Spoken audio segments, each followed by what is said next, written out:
Good morning, students. Welcome to the online classes by Beaumont Senior Secondary School. Today I am going to teach you Science of Class 5, Chapter 2. The name of the chapter is Varying Lifestyles of Animals. I hope you would have gone through Chapter 1 and today I am going to start Chapter 2. इस chapter में हम लोग पढ़ेंगे कि animals के life styles के बारे में. इसमें we are going to deal with वो कहाँ पे रहा है, कहाँ पे रहता है, उसके हैबिटाट कहाँ पे ऑर्गेनिज्म का, ब्रीदिंग उसके सांस लेने का तरीका क्या है, ठीक. उसके बाद फीडिंग इन एनिमल्स, उसके खाने का क्या तरीका है, और मूवमेंट इन एनिमल्स मतलब कि वो मूव कैसे करते हैं, एक जगह से दूसरी जगह जाता कैसे, चलता कैसे, ठीक है. तो सबसे पहले हम जान जाएं कि एनवायरमेंट क्या होता है. The surroundings in which an animal lives and grows is called its environment. कोई भी एनिमल जहां पे रहता है वहीं पे बढ़ता है और आपस में रिलेशन होता है उसका, ठीक है. तो इसको हम लोग इस सराउंडिंग को हम लोग बोलते हैं कि इन्वायरमेंट है, ठीक है. तो सबसे पहले हम जान जाते हैं कि हैबिटाट के हिसाब से मतलब कि वो उसके रहने के हिसाब से जो ऑर्गेनिजम्स है उसको कितने ग्रुप में कैटेगराइज किया गया है. हैबिटेट के हिसाब से लिविंग ऑर्गेनिज्म को ये 5 ग्रुप में जो कैटेगराइज किया गया है वो है पहला टेरेस्ट्रियल ऑर्गेनिज्म, ठीक है. दूसरा है एक्वेटिक, तीसरा है एम्फीबियन, चौथा है आर्बोरियल और पांचवा है एरियल. तो जो ऑर्गेनिज्म लैंड पे रहता है उसको बोलते हैं टेरेस्ट्रियल, जैसे कि ह्यूमन बीइंग हो गया, काउ हो गया, बुफेलो हो गया, इटीसी. और एक्वेटिक जो वाटर में रहता है, ठीक है, जैसे कि फिश हो गया, ठीक, ऑक्टोपस हो गया, ये सब. और एम्फीबियन जो लैंड पे भी रहता है और वाटर पे भी रहता है, जैसे कि फ्रॉग, क्रोकोडाइल्स, इटीसी.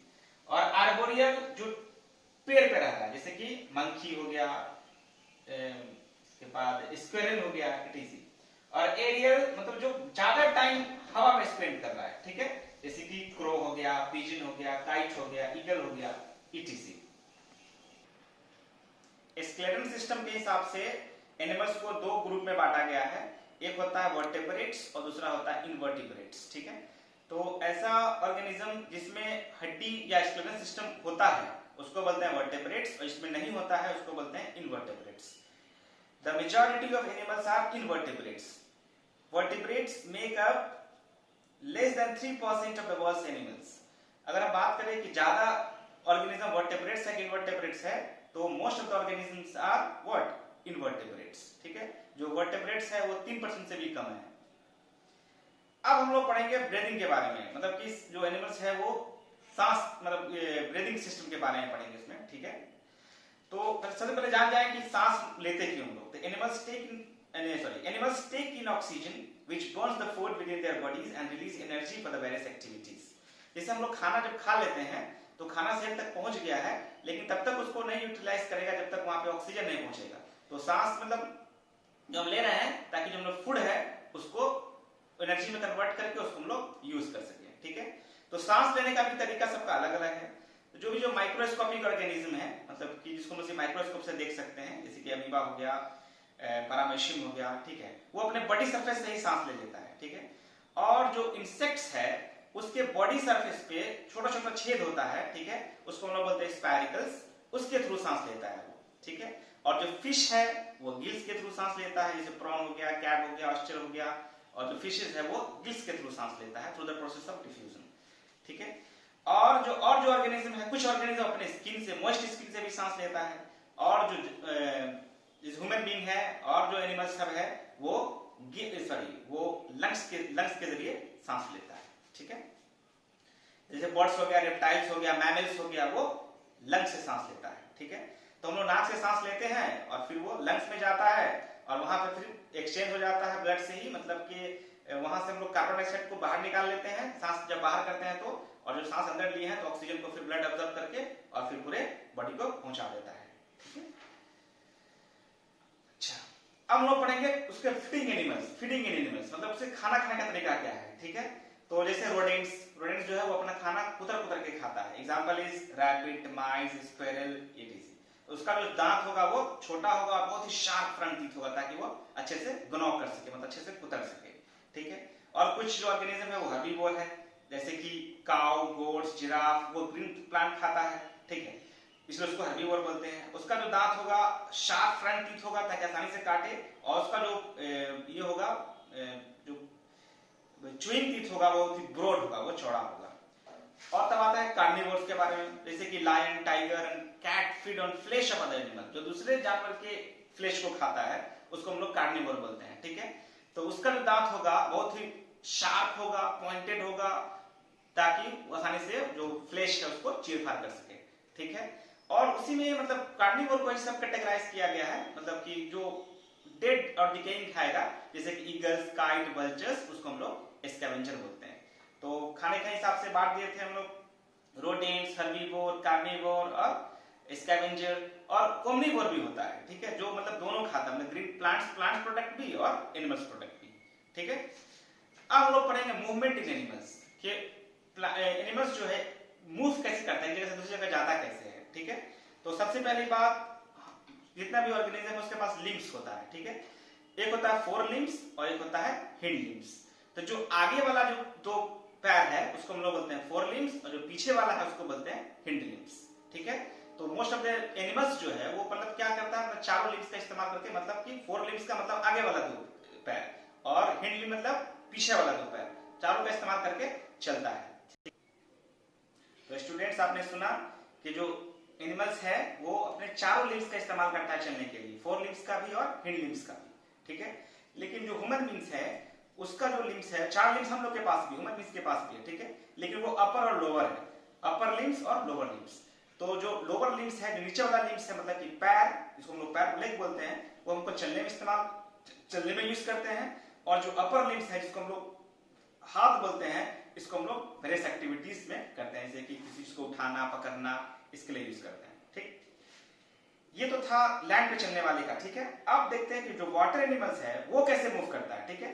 तो जैसे कि स्विमिंग के लिए फिश के पास फिन्स होता है दो पेयर का, वो उसको तैरने में मदद करता है उसमें, ठीक है।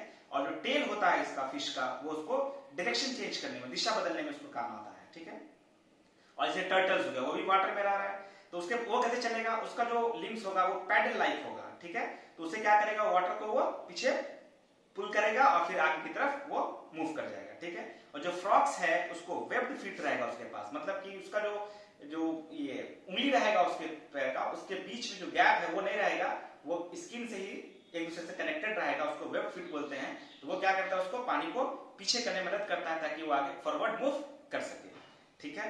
तो वाटर एनिमल्स के चलने के लिए क्या क्या, किसी के पास फिन्स है, किसी के पास पैडल लाइक लिम्स है, किसी के पास वेब फीट है, ठीक है। ये मूवमेंट का हो गया।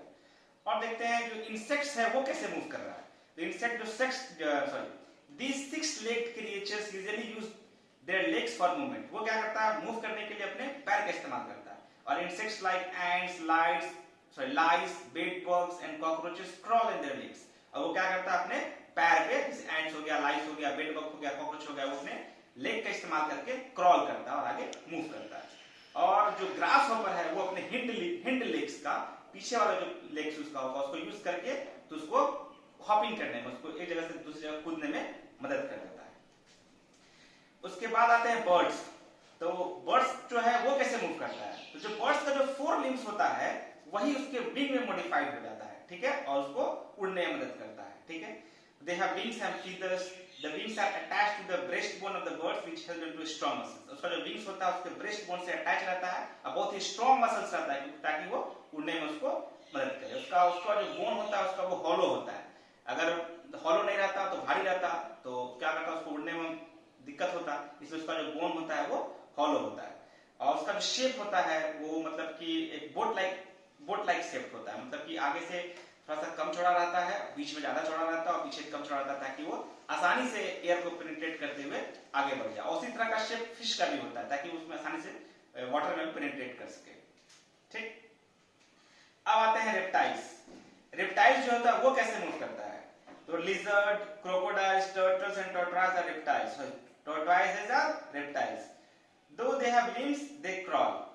उसके पास लिम्स तो होता है लेकिन फिर भी वो क्रॉल करता है। जो स्नेक्स होता है उसके पास स्केल्स और प्लेट्स होता है, उसको मूव करने में मदद करता है।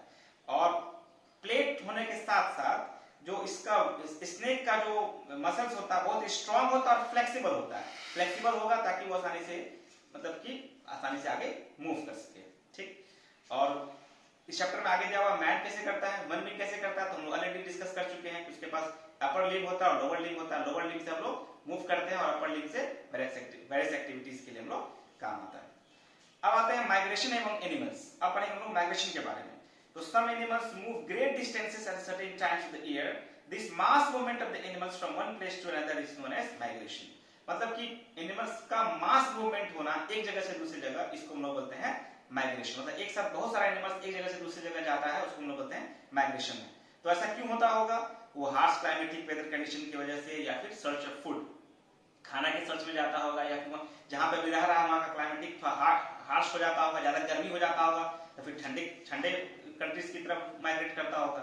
और जब कहीं ज्यादा गर्मी हो गया तो फिर ठंडी की वजह से, जहां ठंडी हो गई ज्यादा, गर्मी की वजह से मूव करता है। मतलब कि हार्श क्लाइमेटिक कंडीशन से बचने के लिए, ठीक है, और फूड के सर्च में जाता है। ठीक है, तो कुछ एग्जांपल देख लेते हैं, जैसे कि स्टॉर्क हो गया, साइबेरियन हो गया, साइबेरियन क्रेन हो गया, मलाड डक्स हो गया। ठंडी के समय में इंडिया में हर साल आता है। ठीक है, और एक एग्जांपल है आर्कटिक टर्न का, वो तो 1,70,000 किलोमीटर, मतलब आर्कटिक से लेकर और अंटार्कटिक तक, समझो कि नॉर्थ पोल से लेकर के साउथ पोल तक वो ट्रेवल करता है। ठीक है, तो सबसे मतलब ज्यादा डिस्टेंस कवर करने वाला अगर कोई माइग्रेटरी बर्ड है तो वो है आर्कटिक टर्न। और अभी हम न्यूज में भी सुन रहे हैं कि एक लोकस्ट है। लोकस्ट क्या है? Locust are harmful migratory insects. ये इंसेक्ट्स है जो बहुत ही हार्मफुल है।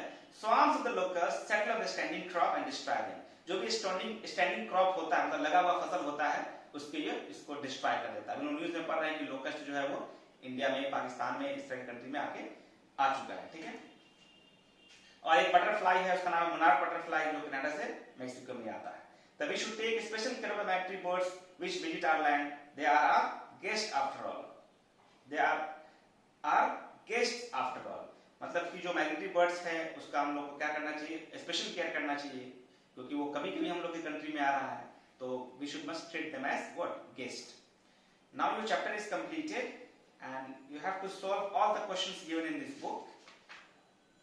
We will meet in the next video with the chapter 3, that is the interdependence in nature, and must do your homework in your copy, and I will check that after when the school will be opened. Thank you very much.